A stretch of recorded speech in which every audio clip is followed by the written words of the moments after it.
사무엘 상하서 말씀으로 함께 보는 새날을 여는 새벽 말씀입니다. 저는 대전평화교회 강민 목사입니다. 오늘 우리가 함께 나눌 말씀은 사무엘상 16장 6절로부터 13절까지 말씀입니다. 그들이 오매 사무엘이 엘리압을 보고 마음에 이르기를 여호와의 기름 부으실 자가 과연 주님 앞에 있도다 하였더니 여호와께서 사무엘에게 이르시되 그의 용모와 키를 보지 말라. 내가 이미 그를 버렸노라. 내가 보는 것은 사람과 같지 아니하니 사람의 외모를 보거니와 나 여호와는 중심을 보느니라 하시더라.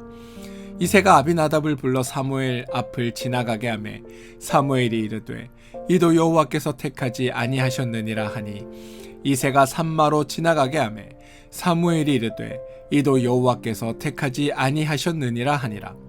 이새가 그의 아들 7을 다 사무엘 앞으로 지나가게 하나 사무엘이 이새에게 이르되 여호와께서 이들을 택하지 아니하셨느니라 하고 또 사무엘이 이새에게 이르되 내 아들들이 다 여기 있느냐. 이새가 이르되 아직 막내가 남았는데 그는 양을 지키나이다. 사무엘이 이새에게 이르되 사람을 보내어 그를 데려오라. 그가 여기 오기까지는 우리가 식사 자리에 앉지 아니하겠노라. 이에 사람을 보내어 그를 데려오매 그의 빛이 붉고 눈이 빼어나고 얼굴이 아름답더라. 여호와께서 이르시되 이가 그니 일어나 기름을 부으라 하시는지라. 사무엘이 기름 뿔병을 가져다가 그의 형제 중에서 그에게 부었더니 이날 이후로 다윗이 여호와의 영에게 크게 감동되니라. 사무엘이 떠나서 라마로 가니라. 사무엘상 16장 6절로부터 13절까지 말씀입니다. 오늘은 특별히 어제 나눈 말씀 중에 우리가 좀 깊이 생각해 봐야 할 성경 구절이 있어서 그것에 대해 더 이야기를 좀 나눠보고자 합니다. 바로 하나님이 말씀하신 7절인데요. 사람은 외모를 보거니와 나 여호와는 중심을 보느니라 라는 표현입니다. 어제도 말씀드린 바 있지만 우리는 이 말씀을 가지고 안타깝게도 하나님이 말씀하신 의도가 바로 이해되지 못한 채 그냥 표면적인 이 의미로 오해해서 왜곡하여 이 말씀을 이해해 왔습니다. 오늘날 교회에서 사역을 위해 사람을 뽑는 경우가 많이 있습니다. 이때 교회들은 하나님의 인선 원칙을 따르려고 합니다. 그래서 하나님의 인선 원칙이라고 가장 대표적으로 표현되는 말씀이 바로 사람은 외모를 보거니와 하나님은 중심을 본다라는 말씀으로 이걸 가지고 사람을 뽑으려 합니다. 그래서 우리는 외모를 보지 않고 중심을 보자라며 노력합니다. 세상의 재력이나 지위, 신분의 영향을 받아 교회 직분자를 뽑아서는 안 되고 대신 중심, 다시 말해 그가 얼마나 진실하고 신실하게 믿음 생활을 하고 있는지, 얼마나 열심히 교회에 나오는지, 또 그가 얼마나 많이 성경을 알고 있는지, 또 교회를 얼마나 사랑하는지 이런 것들을 가지고 이런 것들을 기준으로 사람을 뽑아야 한다라고 말해 왔습니다.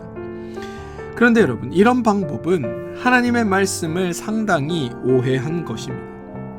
여러분, 하나님이 말씀하시는 외모와 중심은 우리가 이 말씀을 들었을 때 머릿속에 떠오르는 것과 괴를 달리합니다. 무슨 말이냐?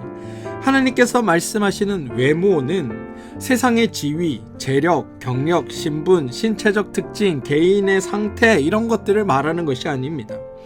또한 하나님이 말씀하시는 중심은 인간의 내면, 성품, 기질 혹은 그가 보여온 신앙의 행태 이런 것들을 말하는 것도 아닙니다.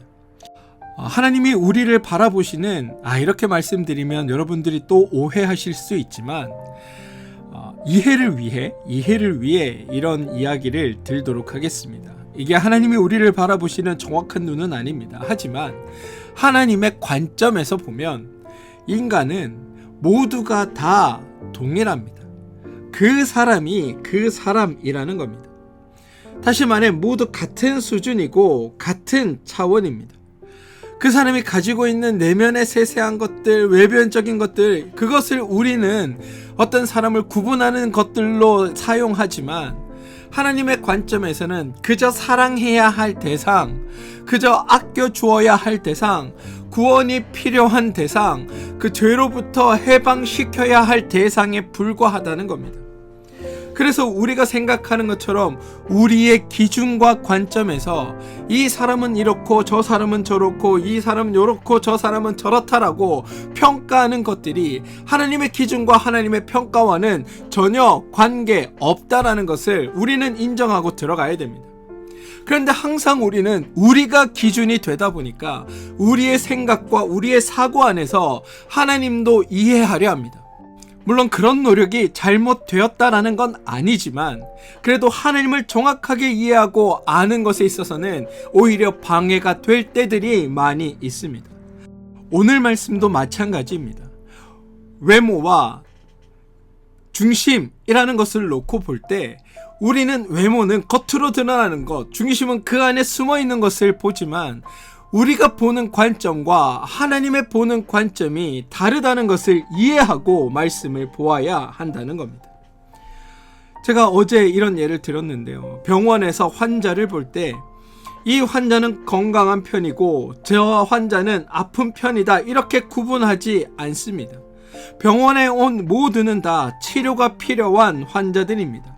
단지 겉으로 드러나는 증상이 다를 뿐 본질적으로는 모두 다 건강하지 않은 치료가 반드시 있어야만 하는 대상에 불과하다는 겁니다. 만약 여러분 실제로 하나님이 우리의 중심만 본다고 한다면 우리는 하나님 앞에 설 수도 없을 뿐만 아니라 살아갈 수도 없습니다.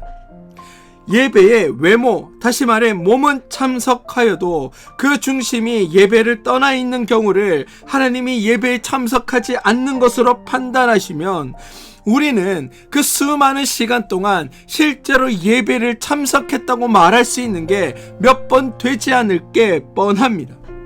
하나님께서 말씀하시는 외모는 우리 인간의 한 부분을 의미하는 것이 아니라 바로 우리 인간이라는 그 자체를 의미합니다. 무슨 말이냐면 우리의 조건, 상태, 수준, 자격이 아니라 바로 우리 인간으로 하는 모든 것을 의미한다는 겁니다.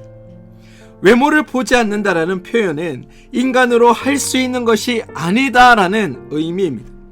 하나님이 말씀하시는 중심이라는 말은 하나님이 하신다라는 의미입니다. 이 차이를 구분하셔야 합니다. 풀어서 설명하면 사람은 외모를 보거니와 하나님은 중심을 보느니라라는 표현의 의미는 인간은 모든 일을 나의 주도로 나의 생각대로 한다라고 생각하지만 하나님은 그 모든 일이 하나님의 일하심으로 말미암는다라고 말씀하고 계신다라는 겁니다. 더 정확하게 말씀드리면 하나님께서 그 모든 일을 내가 일하겠다, 내가 감당하겠다고 맹세하시는 이야기라는 겁니다. 외모를 보느냐, 중심을 보느냐라는 표현은 사람을 대상으로 설정하고 사람의 외모나 조건이나 자격을 보느냐, 혹은 그 사람의 중심이나 내면이나 성품을 보느냐, 이게 아니라 사람에 대하여 사람이 행하느냐 아니면 하나님이 행하느냐를 구분하는 겁니다. 내가 어떤 일을 맡아서 그 일을 감당할 때 내 힘과 내 능력과 내 노력과 내 애씀으로 이 모든 것들이 나를 통해 이루어졌다라고 고백하는지, 아니면 이 모든 것들이 나를 통해 이루어졌지만 그것을 이루게 하신 일은 하나님께서 그 모든 일 가운데 함께 하셔서 하나님이 이 모든 것을 이루셨다라고 고백하는지, 이 차이에 있는 것처럼 외모라는 것은 바로 사람이 한다는 그 생각이고, 중심이라는 것은 하나님이 모든 것을 이끌어간다라고 여기며 사는 태도를 의미한다는 것을 우리는 알아야 한다는 겁니다. 하나님을 모르는 사람은 하나님이 일하신다라는 것 자체를 이해하지 못합니다. 하나님을 모르기에 하나님이 계획이 있으시고 하나님의 도움이 있으며 하나님이 감찰하시고 하나님이 역사하시고 하나님이 섭리한다는 생각 자체를 하지 못합니다. 하나님이 일하신다는 걸 모르는 사람에게 있어서 오직 일하는 대상은 바로 사람일 뿐입니다. 그러나 하나님이 일하신다는 것을 아는 사람은 내가 하는 그 일을 기대하는 것이 아니라 하나님의 일하심을 기대하게 됩니다.